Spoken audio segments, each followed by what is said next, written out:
Hello, my name is Evelyn Mae Carter. I'm 71 years old and I live in Augusta, Georgia. Been here most of my life, aside from a few years up north. People call me Miss Evelyn or just Evie, if you've known me long enough. I used to work as a nurse's aide, but these days I'm retired. I take care of my plants, cook for the neighborhood church every second Sunday, and volunteer twice a week at a shelter for women and children. If you've clicked on this video, you probably saw the title and felt that tug in your chest, the one you can't quite explain, but you know it means this might be for me. Let me tell you straight, this video isn't about pity. I didn't come here to break your heart for likes or sympathy. I came here to tell the truth, because maybe, just maybe, my story can reach somebody out there who's still stuck inside theirs. Maybe a young woman who's afraid to speak up. Maybe an older woman like me, who's tired of swallowing pain just to keep peace. Or maybe someone who knows that silence has a way of turning into poison if you leave it sitting too long. See, I've carried this story for most of my life. Parts of it I tried to forget. Other parts I held close like a photograph, because they reminded me of the girl I used to be and the woman I fought like hell to become. I want to take my time with this. No music, no sound effects. Just my voice and your ears. So if you'll sit with me for a while, I'll tell you the truth of who I was and how I got free. Let me begin at the beginning. When I think back to my childhood, I don't remember laughter. I remember silence. Not the good kind, the peaceful kind that comes after a Sunday dinner or when the rain taps gentle on the roof. I'm talking about the kind of silence that presses on your chest, that wraps around your throat and tells you not to speak, ever. That was the silence in our house on Willow Street. I was born in 1954 in a small town called Mill Creek, Georgia. That town barely shows up on the map, but it was the whole world to me back then. We lived on the black side of town, past the tracks, just before the land dipped into the swamp. Dirt roads, screen doors, porches with chipped paint. Everybody knew everybody, and nobody talked too loud about what went on behind closed doors. My mama, Loretta Carter, worked 2 jobs, cleaning houses for white folks in the morning, sewing buttons and zippers at a dry cleaner in the afternoons. My daddy, Joseph, worked at the pulp mill. He was a big man, big voice, big hands, big presence. When he stepped into a room, everything and everybody got smaller, especially me. We were 3 kids, me, the oldest, Clarence, 2 years younger, and little Angie, born when I was 8. From the outside, we looked like any other family in Mill Creek. We went to Mount Olive Baptist every Sunday.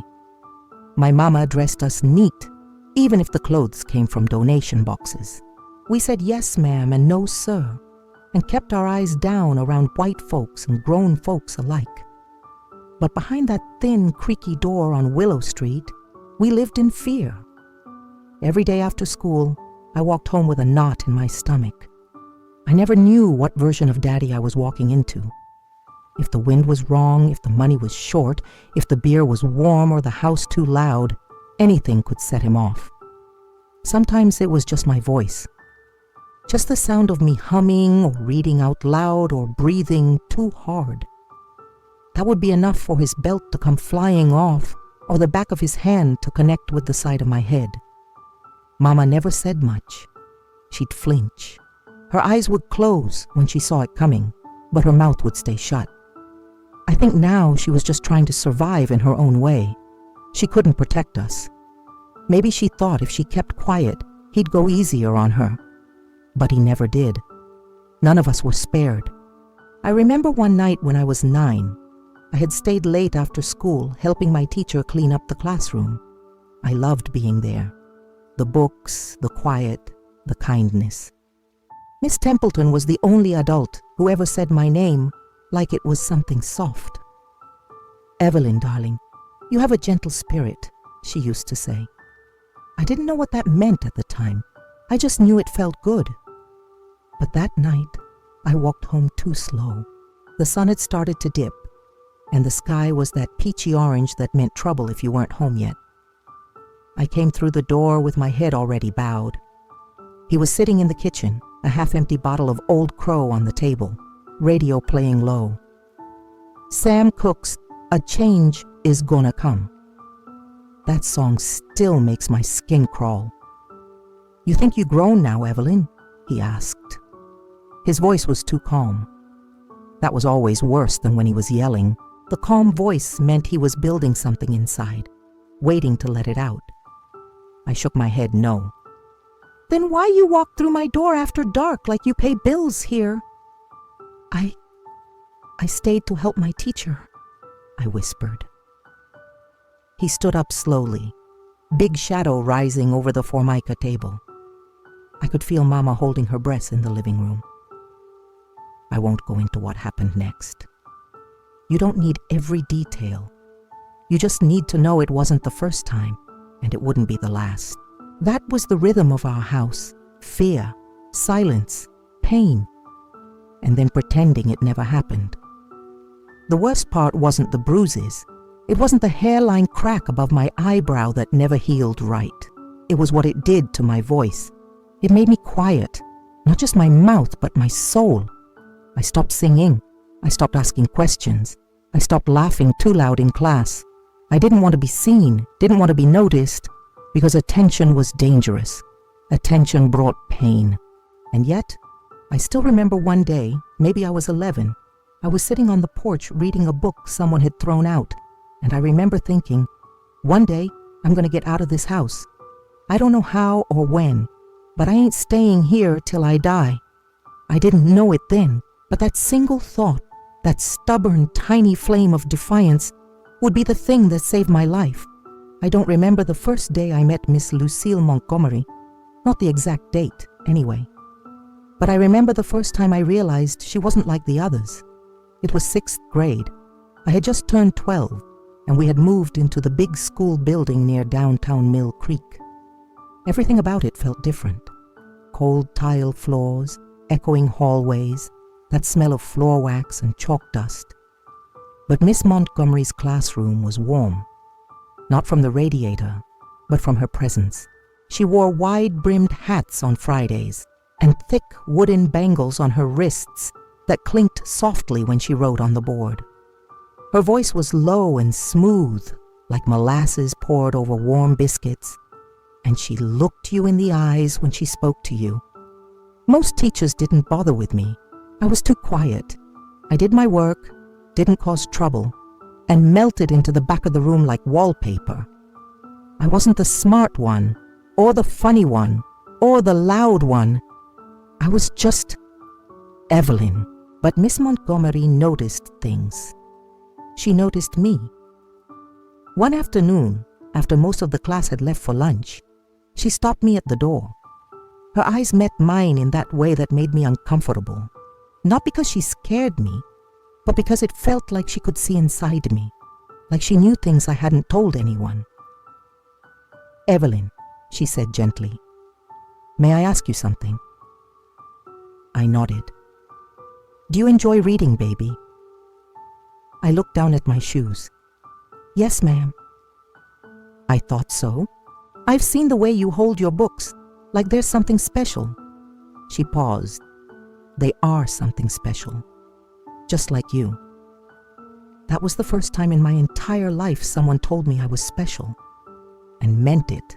I didn't cry, not then. But something inside me shifted, like a door cracked open, just a sliver.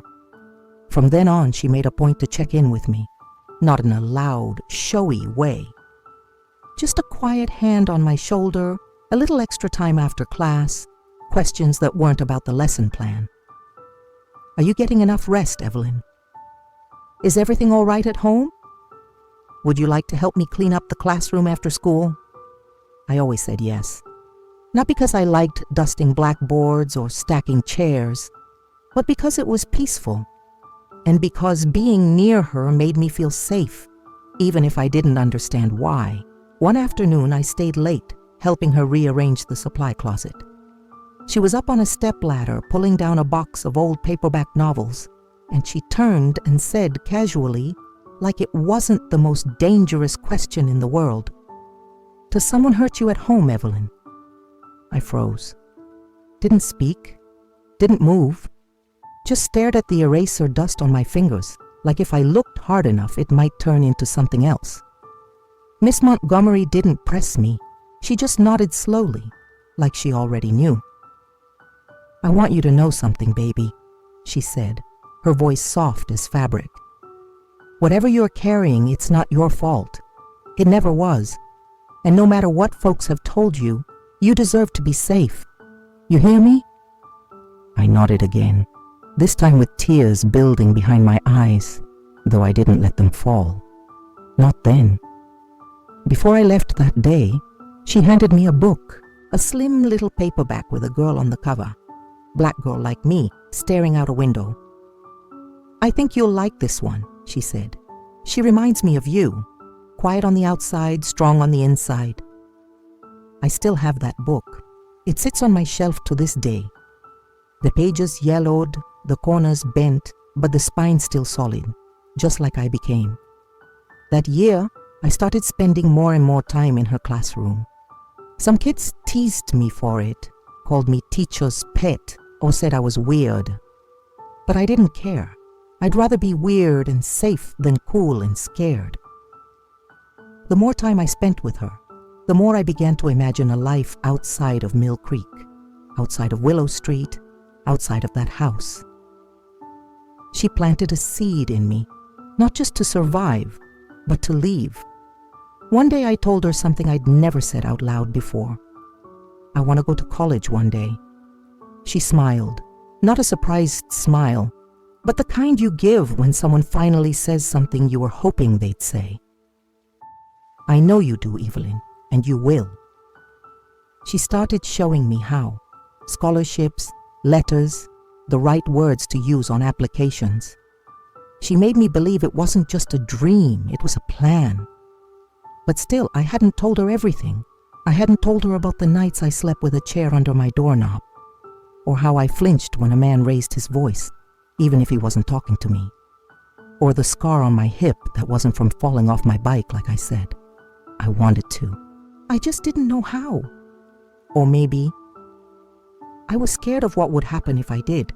But Miss Montgomery never stopped giving me that look, the one that told me she knew the truth, the one that said, "Whenever you're ready, I'm here." And when I was ready, when the breaking point came, she would be the first person I ran to. Because she didn't just teach me math or spelling or how to write a proper sentence. She taught me that I wasn't invisible. She saw me, the real me, before I even knew who that was. And that saved my life. Some nights don't end when the sun comes up. They stay with you forever. I was 13 the night everything changed. It was a Thursday, late spring, just a few weeks before the school year ended. I remember because Miss Montgomery had pulled me aside that afternoon with a warm smile and said, "You're not just going to pass, Evelyn. You're going to graduate with honors." I'd never heard that word before, honors, but it felt like honey on my tongue. I held it close to my chest the whole way home, but that joy didn't last long. Mama was working late at the dry cleaner. Angie was in bed with a cold. Clarence had gone to stay the night at a friend's house. That left just me and Daddy. He was already halfway through a bottle of bourbon when I walked in the door. The house smelled like sweat, smoke, and something else. Something rotten and sharp like spoiled milk. The kitchen light buzzed overhead, flickering every few seconds. I moved quietly, careful not to breathe too loud. "You late?" he said without turning from the table. "No, sir," I answered, soft. "School just ran long." He turned around. His eyes were red, glassy, dangerous. "You calling me a liar?" "No, sir." I kept my eyes low like I'd been taught, like I always did. He stood up slow. Too slow, that was the warning. I backed up. He followed. "You don't need the details. I'll just say that he wasn't trying to discipline me that night. He wasn't trying to punish me or yell about school or spilled milk. He was trying to do something else. I'd felt it coming for months. The way his eyes started lingering too long. The way he'd stand too close when Mama wasn't around. The comments that didn't sound like fatherly concern anymore. And that night, I knew if I didn't run, something was going to happen that I would never come back from. So I ran. I don't even remember how I got past him. I just remember the sound of his chair clattering to the floor, the screen door slamming behind me, and my bare feet hitting the road like they were on fire. I didn't stop until I was 2 blocks away, at Miss Montgomery's house. It was past 10:06 p.m. I didn't care. I banged on her door like my life depended on it because it did. She opened the door wearing a robe and curlers, but her eyes, those warm, sharp eyes, went wide the moment she saw me. No questions, no hesitation. "Come in, Evelyn. Come in right now." I collapsed into her arms. For the first time, I cried like a baby, sobbed so hard my whole body shook. She held me like she'd been waiting for that moment since the first day she met me. When I finally calmed down enough to speak, I told her everything. What Daddy did, what Mama never stopped, the bruises, the fear, the way I stopped singing because even joy felt dangerous in that house. Miss Montgomery didn't cry. She didn't gasp. She just held me tighter and said, "You did the right thing, and you're safe now. I promise you, I will not let him touch you again." And she kept that promise. Within 20 minutes, she was on the phone with a social worker she knew from her church. Within the hour, a woman in slacks and a denim jacket was sitting across from me at Miss Montgomery's kitchen table, taking notes, speaking softly. She called the sheriff, called the emergency placement shelter, called Mama. Mama showed up red-eyed and angry. Not at him, at me. "What are you trying to do, Evelyn?" she whispered harshly in the hallway. "You want to tear this family apart?" I didn't know how to answer her. All I could say was, "Mama, he was going to do something awful, and you know it." She didn't say yes. She didn't say no. She just looked away. That hurt more than the belt ever did. The police showed up just after midnight. They found him drunk, half naked, yelling at the wall. He called me a liar, a whore. Said I was trying to ruin him, but they took him anyway. Turns out Miss Montgomery had been documenting my bruises for months. Subtle things. Notes about odd injuries, changes in behavior, sudden absences. She'd even kept the bloodied tissue I once tossed in her trash can after a nosebleed. I said came from bumping into a door. She was ready for this.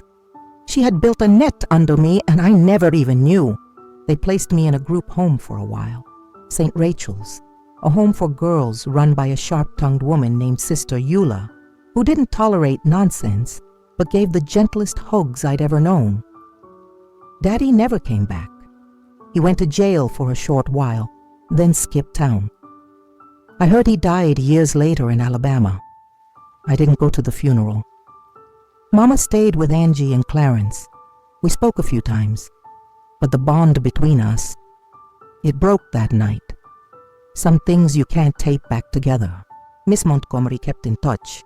She visited me weekly, brought me books, encouraged my schoolwork, helped me apply to high school programs that could get me out of Mill Creek for good. "You're not a broken girl," she said once. "You're a phoenix. And phoenixes don't just survive fire, they become fire." I still don't know how she found that kind of faith in me, but I clung to it like it was the last rope on the dock. And that night, the night I ran, the night I spoke, the night the silence finally shattered, became the night my real life began. They say freedom is heavy, but for me it felt paper thin at first, like something delicate you had to hold with both hands so the wind wouldn't tear it away. I left Mill Creek for good when I was 15. After nearly 2 years in and out of group homes, courtrooms, and mandatory therapy sessions, a scholarship program for high-potential girls from underserved communities, that was the official wording, offered me a place at Ridgemont School for Girls up in North Carolina, a boarding school. Uniforms, quiet halls, a library the size of our old church. The kind of place where girls wrote in journals and spoke like they'd never tasted struggle. When I first stepped onto the Ridgemont campus, I felt like I'd walked into someone else's life. Red brick buildings with ivy curling up the sides, girls with clean pressed collars and soft hands who didn't flinch when someone called their name. My hands still shook sometimes. I still slept light and curled in on myself, like I had to protect my ribs from an invisible belt. I didn't belong there. But then again, maybe I did. Because Miss Montgomery believed I did. Because Sister Eula, God rest her, signed my application with a letter that said, "This girl has known darkness, now give her light." So I stayed. It wasn't easy. I was behind in math. I spoke too softly to be heard in group discussions. I didn't understand half the references the other girls made. Trips to Cape Cod, ballet since age 4, French vacations. But I knew how to work, knew how to keep my head down and grind. I'd been surviving since I was 6. Classes and essays couldn't scare me. By the second semester, I was catching up. By junior year, I was writing poetry that got published in the school journal. I read Maya Angelou and saw myself in her rhythm. I read Toni Morrison and found pieces of my past hidden between her lines. I read Audre Lorde and learned that silence can be a form of death, and that speaking, even when your voice trembles, is an act of revolution. The girls at Ridgemont, some stayed away from me. I was the girl from Georgia with the haunted eyes and thrift store shoes, but others came closer, one in particular. Her name was Jasmine Hollings. She had a laugh that felt like summer wind and freckles that danced when she smiled. Her father was a state senator, and she had a different life than mine in every possible way. But she didn't treat me like I was fragile or dirty or less. She treated me like I was real. She shared her favorite books, snuck me snacks from the faculty fridge, invited me home for Thanksgiving our senior year, the first time I'd ever sat at a table with a whole turkey and no tension in the air. Her mama, Mrs. Dorothy Hollings, pulled me aside after dinner and said, "Baby, I don't know where you came from, but God didn't put you through all that just to stop here. You got wings now. Don't be afraid to use them." I nodded, smiled, said thank you, but I didn't really believe I had wings. Not yet, not then. Then came graduation. I was valedictorian. Me, the same girl who used to read torn-up books under the porch light while her daddy shouted at shadows inside. The same girl who once slept with a pocket knife under her pillow. The same girl who ran barefoot to her teacher's house in the middle of the night. I stood on that stage in my pressed white gown, trembling, clutching my speech in both hands. Jasmine sat in the front row, tears in her eyes. Miss Montgomery wasn't there in person, but she sent a letter and a gold necklace with a tiny book charm on it. I still wear it. I looked out at the audience and said, "Sometimes the smallest voice comes from the deepest place, and sometimes the girls with the quietest pasts grow into the women with the loudest futures." People stood up when I finished. They clapped. I didn't know how to receive applause. I'd spent most of my life trying not to be noticed, but something inside me finally believed it was okay to be seen. I got into Spelman College that fall. Full ride, English literature major. I packed everything I owned into 2 suitcases and boarded a Greyhound bus to Atlanta. No one saw me off. No one stood waving at the station, and that was fine. That was peace. As the bus rolled past hills and trees and cotton fields, I pressed my forehead to the glass and whispered, "You made it out, Evelyn. Now learn how to fly." And so I did, bit by bit, with paper wings, but wings all the same. College isn't just books and papers and sitting in lecture halls. College, for me, was the first time I walked into a room and didn't feel like I was already apologizing for existing. At Spelman, I saw women who looked like me, all shades of black, all shapes, all stories, walking with their heads up, laughing loud, debating philosophy over coffee, dancing barefoot at night in the courtyard, with incense burning and Nina Simone playing from a speaker. These women weren't hiding. They didn't flinch when someone raised their voice. They didn't freeze when a door slammed shut. They didn't go quiet when someone asked them where they were from. They answered. And slowly, so slowly I didn't even notice it at first, I started to become one of them. I still moved like a girl who had learned to make herself small, but inside, I was expanding. I studied literature, but I learned freedom in the spaces between classes, in dorm room conversations at 2 a.m., in poetry readings under strings of lights, in the way my professors demanded that I speak up, that I own my mind. Dr. Hunter, my African-American lit professor, pulled me aside after my second paper. I had written about trauma in Zora Neale Hurston's Their Eyes Were Watching God. She looked me in the eye and said, "You don't write like someone who just read a book, Evelyn. You write like someone who lived it." I didn't answer, but something clicked that day. I wasn't just reading stories anymore. I was starting to write my own. And then I met Isaiah. Whew. He was tall, soft-spoken, wore glasses, and smelled like cedar wood and orange peels. He wasn't loud or flashy like some of the boys around campus. He read Baldwin and carried a journal in his back pocket. We met in the library. Of course. He asked if he could sit across from me. I said yes, but didn't look up. After a few days of silent sharing of space, he passed me a note folded in half. "You always look like you're about to float away. What are you running from?" I didn't answer. Not then. But I kept the note. He was patient, asked questions gently, shared his own pain. A father lost to addiction, a mother who worked 2 jobs to get him into college. He wasn't perfect, but he was kind.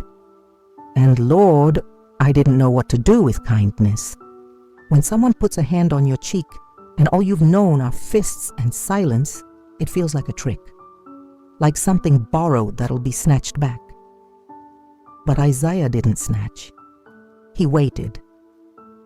The first time I told him what happened to me, not everything, just a slice, he didn't say, "That's horrible."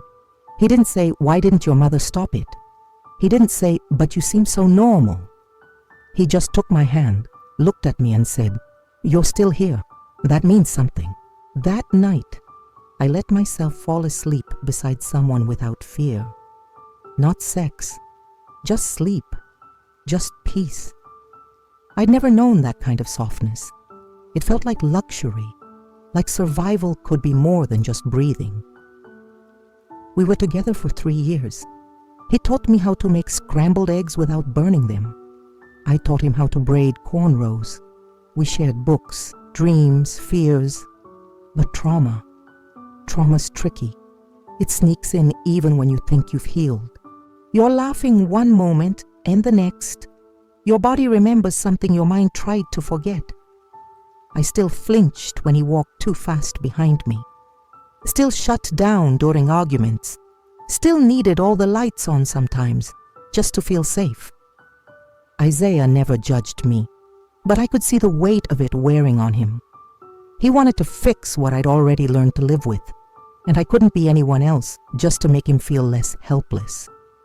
So after graduation, we went our separate ways. Oakland for grad school. I stayed in Atlanta and took a job teaching 9th grade English at a public school on the west side. We said goodbye at a bus stop. No drama, no yelling.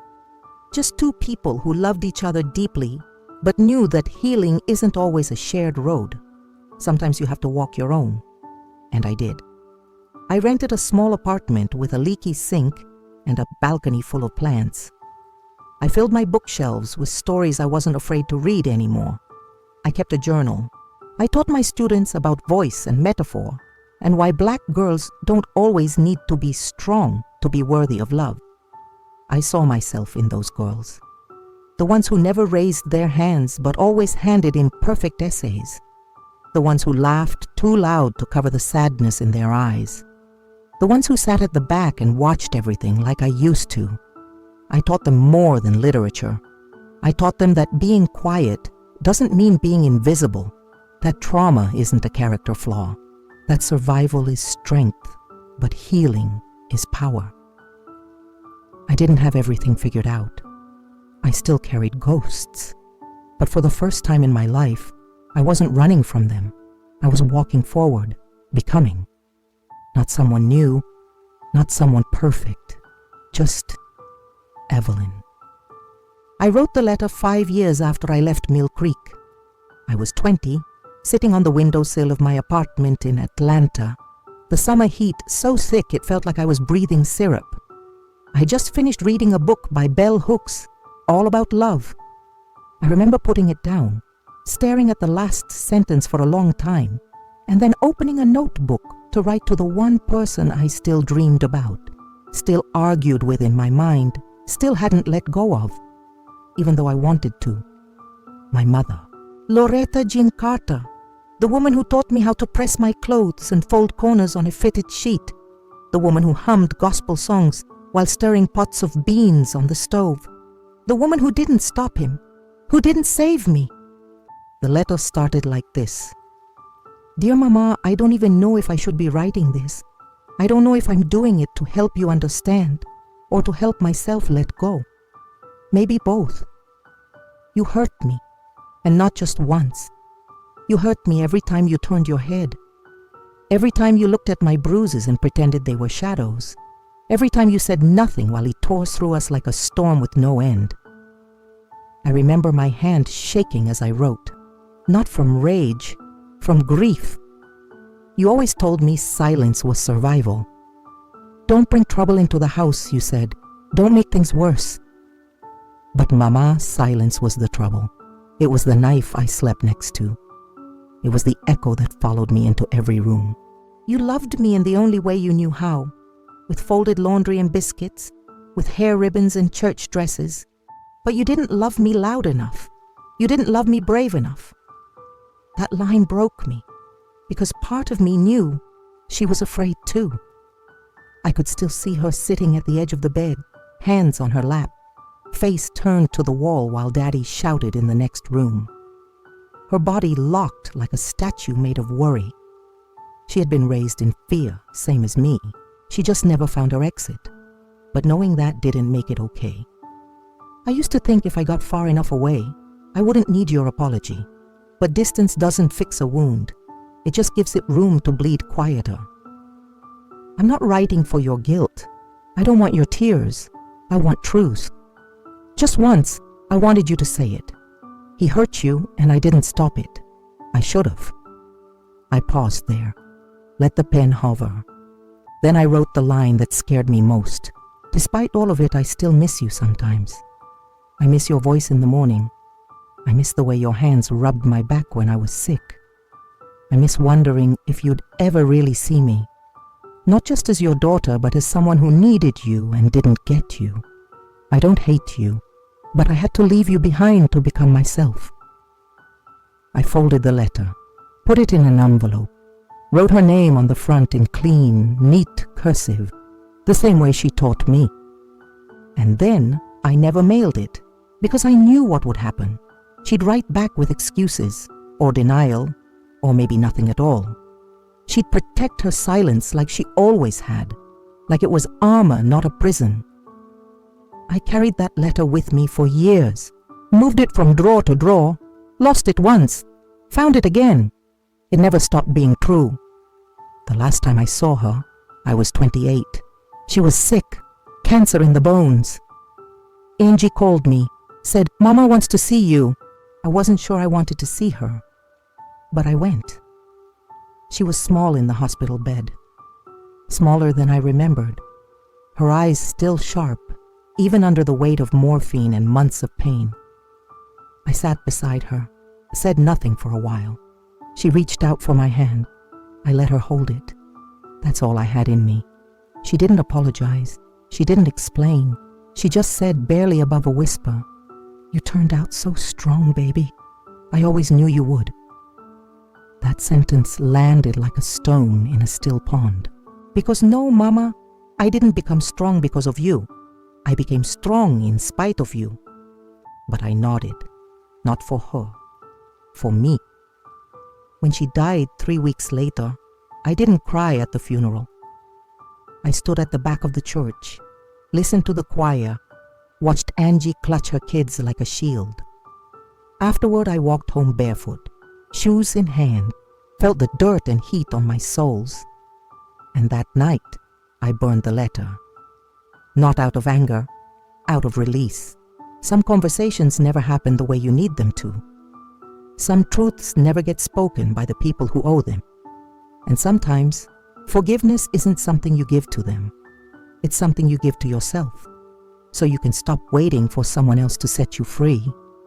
I still talk to Mama sometimes, in dreams, in prayer. She never says much, just looks at me with that same quiet face. And I tell her, I made it, Mama, even without you. Especially without you. Some people are born into family. I had to build mine brick by brick. After my mama passed, something inside me settled. Not peace, not yet, but quiet. The kind of quiet that doesn't choke you. The kind that comes at the end of a long storm, when the roof's still leaking, but the wind has finally gone still. I was 30 years old, living in a shotgun house in southwest Atlanta. Small front porch, peeling paint, one good lamp in the living room. I didn't have much, but it was mine, and I filled it with the kind of women who made me feel whole. The first one was Ruby Mae. We met at a community poetry night downtown. She wore red lipstick, combat boots, and a t-shirt that said "Unbothered, Black, and Booked." She walked up to me after I read a piece called "Daughters of Silence" and said, "Whew, you just pulled my whole spirit through my ribcage, sis." We laughed, drank sweet tea in the parking lot until midnight. I told her things I hadn't told anyone since Isaiah. She said, "You're not broken, baby. You're just cracked wide enough to let the light in." Ruby was bold where I was cautious. She taught me how to say no without explanation, how to celebrate my boundaries instead of apologizing for them, how to hold joy in my body without guilt. She was the first person who called me sister and meant it like a covenant, not a cliche. Through Ruby, I met Deja, a single mother with 3 kids and a laugh that could heal fractures. Miss Bernadine, who'd lived through the civil rights era and still made time to braid little girls' hair for free every Saturday morning. Tony, a trans woman who survived hell and came out the other side holding sunflowers. We weren't related, but we showed up for each other like family does. Birthdays, breakups, nights in ER waiting rooms, rent due and no answers. We called ourselves The Porch because we were where you came when you needed to sit down and breathe. I kept teaching, high school mostly, some adult literacy classes at night. Every now and then a student would stay after class, linger in the doorway and ask, "Can I talk to you, Miss Carter?" And I always said yes. I heard stories that echoed my own. Girls afraid to go home, boys raised on rage, young ones who didn't know how to say what hurt, only that something did. And I listened. I didn't try to fix them. I didn't tell them to forgive too early. I said, "You're allowed to name what happened to you. That's how we take our power back." I started a writing circle in my living room. Just 5 girls at first, then 10, then 20. No judgment, no grades, just words and healing. We called it Fire and Honey because we needed both. We needed fire to burn away the lies and honey to soothe the places where it still hurt. Some of those girls went on to become writers, counselors, activists, mothers who swore they'd never let silence raise their children. They still call me sometimes. Ms. Carter, I got the job. Miss Carter, I said it out loud for the first time. Miss Carter, I finally feel like I'm not alone. And every time I remind them, you never were. I didn't have daughters by blood. I never married, never felt the pull to settle down in the traditional way. Maybe because tradition never offered me safety. Maybe because I wanted my freedom too badly. But I've mothered dozens of women, helped them find their voices, held them through their storms, and they've held me too. Ruby passed away a few years back. Cancer, fast and cruel. She made me promise I'd keep the circle going. You're the legacy now, she whispered. You're the one we built this for. I didn't think I was strong enough. But then I remembered all the women who'd carried me. Miss Montgomery, Sister Eula, Jasmine's mama, Ruby. And I stood up. I kept going. Because when I say I survived, I don't just mean I stayed alive. I mean I became alive. And I filled my life with women who turned the ruins into something sacred. It had been 37 years since I last saw Clarence, my brother.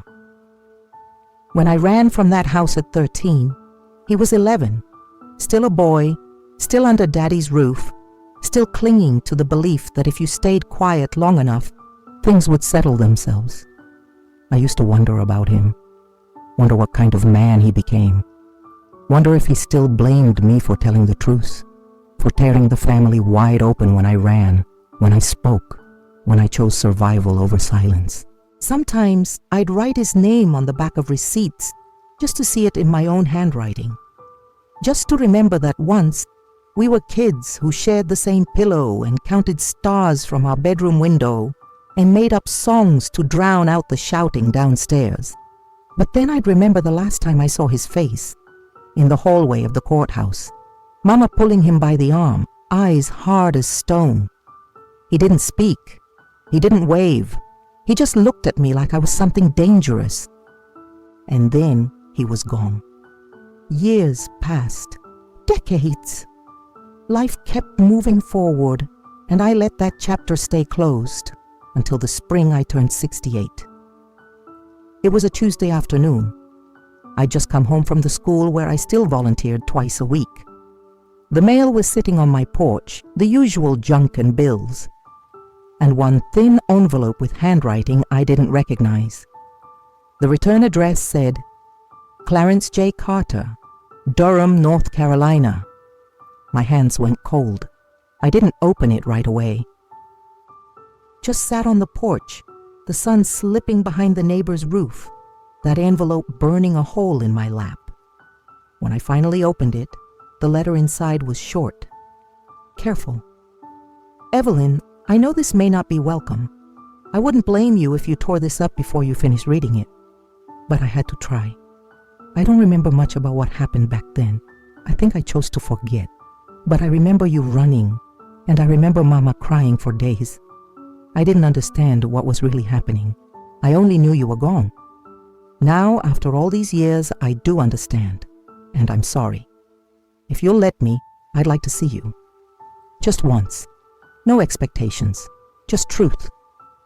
With respect, Clarence, I read it twice, then again. I didn't cry, but my body remembered him, his laugh, his crooked front tooth, the way he used to knock on my door at night and whisper, "You up?" when the fights got too loud.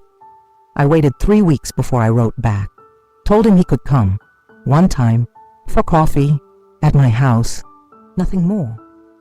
He showed up a week later, standing on my porch in a gray jacket and clean shoes, balding now, thinner, but still the boy I remembered, hiding behind older eyes. We sat at my kitchen table, just the two of us, no pleasantries. He looked around the room at my photos, my books, the necklace from Miss Montgomery still hanging on the hook by the door, and said, "You built something good here." I didn't respond. I waited. He nodded, swallowed, and then looked me in the eye. I should have come sooner. He went on to say he'd spent most of his life trying to pretend the past never happened. He'd married twice, had a son, went to church. worked for the city parks department. Told himself what happened to me wasn't real, because if it was, then what kind of brother had he been? I didn't protect you, he said. I didn't even believe you, and that haunts me. I told him the truth. You were a child. We both were. You didn't fail me. You were just trying to survive too. His eyes watered. Mine didn't, because I wasn't looking for forgiveness. I didn't need to hear I'm sorry to be whole, but I let him say it anyway. He stayed for an hour. We talked about Mama, about Angie, about how none of us came out untouched. When he stood to leave, he asked, "Would you want to see me again? Maybe try to stay in touch?" I looked at him. Not with anger, not with softness either, just truth. "Maybe," I said, "but I'm not the same girl you left behind, and I don't owe the past anything." He nodded, respectfully. Then he walked away. I watched from the porch until his car disappeared down the block. I didn't feel closure. I felt something else, something better, completion, like I'd finally put the last nail in the coffin of that life. Not to bury it, but to lay it to rest, because the past doesn't disappear. It just stops chasing you when you turn around and face it full on. I never liked microphones. Too loud, too sharp, too many eyes. Even as a teacher, I'd rather sit in a circle on the floor with my students than stand at a podium.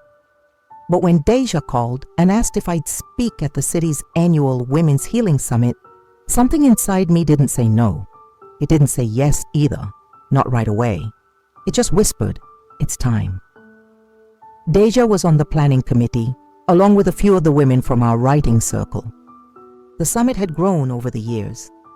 What started in a church basement had become a full-day event at the Atlanta Civic Center, with panels, workshops, and hundreds of people showing up from all over the South.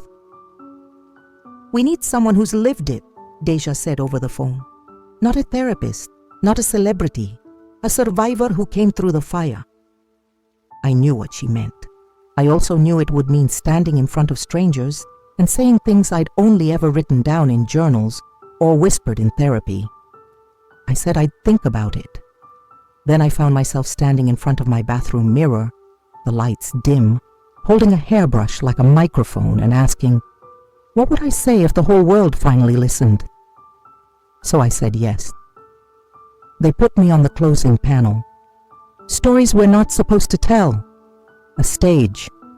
2 other women, a crowd of 300.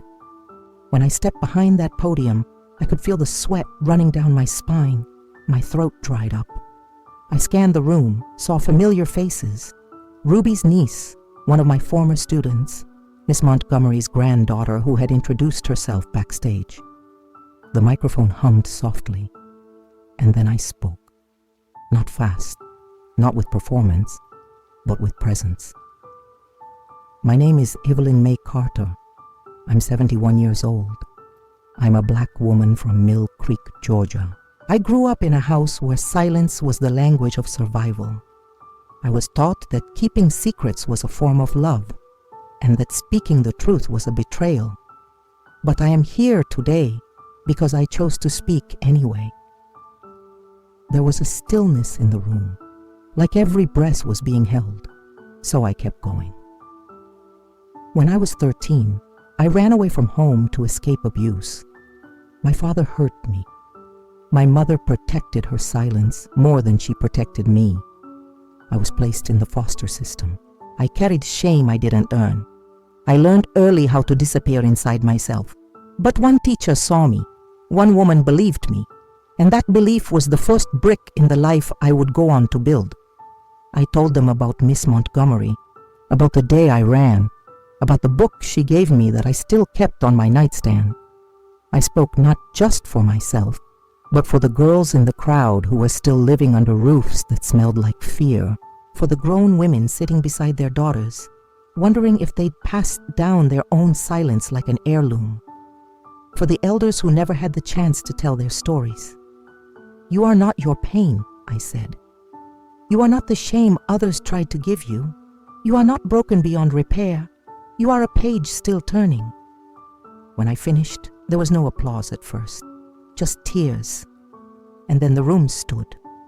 One by one, they rose. Not out of politeness, not out of obligation, but out of recognition. Because my story was theirs, in some form, in some shade, in some ache they'd carried too long. Afterward, women lined up to hug me. Some couldn't speak, just held my hand. Others whispered, "Thank you," or "That was me too," or "I didn't know I was allowed to tell it." One young girl, maybe 16, stood with her arms crossed, trying to hold back tears. When she got to me, she asked, "How did you not let it ruin you?" I looked her in the eye and said, "I didn't wait to feel whole before I started living. I just lived, and healing caught up." That night, I sat in my kitchen with a cup of tea and the bouquet they gave me on stage. I looked around my quiet little home, full of books, soft light, old pictures, and laughter soaked into the walls from every woman who ever found herself here. And I said out loud, "My name is Evelyn, and this is my story. All of it. No shame, no silence, just truth. I used to be afraid of turning into my mother. Now I understand. I didn't need to become her. I needed to forgive the girl inside me who still thought it was her job to save her. By the time I turned 70, people started calling me ma'am more than they used to. Young folks at the grocery store would rush to open doors, offer me their place in line, treat me like I was delicate, and I'd smile because I knew something they didn't. I'm not delicate. I'm dangerous. Not the kind of danger that hurts. The kind that burns clean. The kind that walks into a room and makes silence uncomfortable. The kind that has stopped asking for permission just to exist. I wake up now when I want to. I dance barefoot in my kitchen while my cornbread bakes. I let the sun touch all the soft places I used to keep hidden. I wear red lipstick to the farmer's market, not because anyone's looking, but because I like the way it reminds me of Ruby. I say no without explanation. I say yes only when I mean it. I call things what they are: pain, beauty, injustice, joy. I volunteer at the shelter every week, and I tell those young women, you don't owe anyone your silence. You don't owe anyone your story. But when you're ready to tell it loud. Some days I feel every one of my years. My knees ache. My memory plays tricks. But not once. Not once have I wished to be young again. I already survived my youth. Now I get to live my life.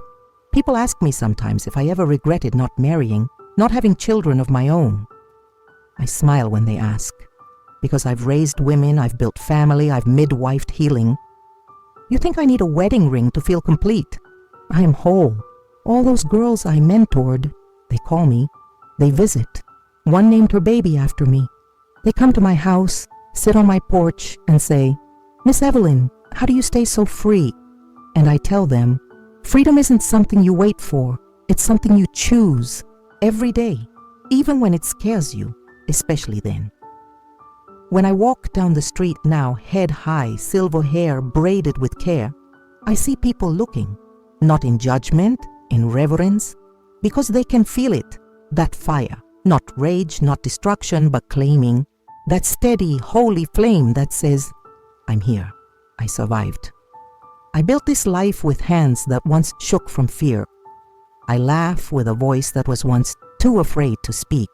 I carry my scars like medals, not because they made me strong, but because I kept living after them. I'm not sorry for my voice. I'm not sorry for my joy. I'm not sorry for how bright I shine now, because fire doesn't apologize. It just burns. And I burn with purpose.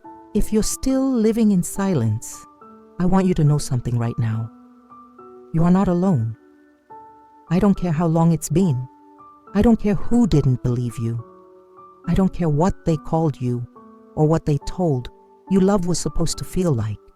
If you wake up every day carrying something too heavy for one soul to hold, I see you. And more than that, I believe you. People think survival is the end of the story. It's not. Survival is just the doorway. What comes next is the rebuilding, the relearning, the part where you start choosing peace.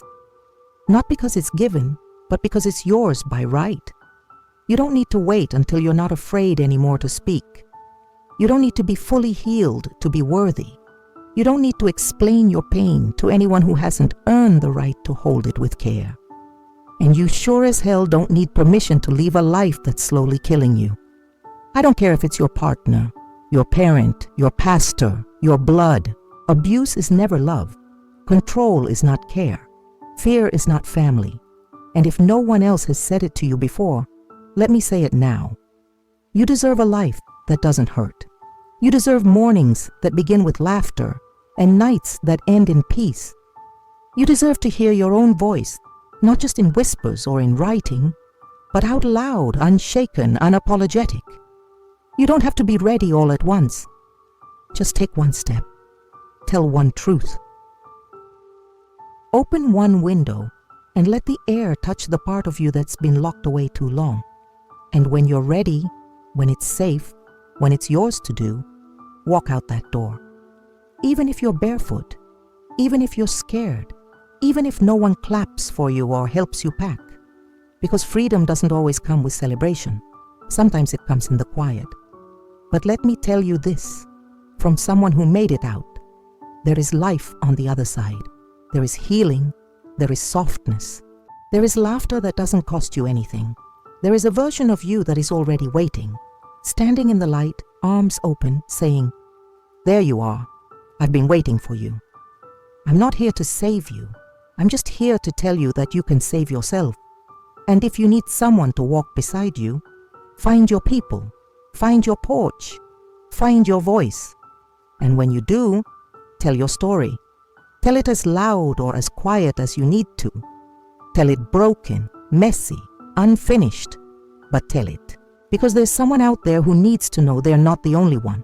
And if you don't know where to start with this. My name is, say your name, speak your truth. Let that be the beginning. And if this story spoke to you, share it, not for me. For the ones still waiting for permission to speak. You have it now.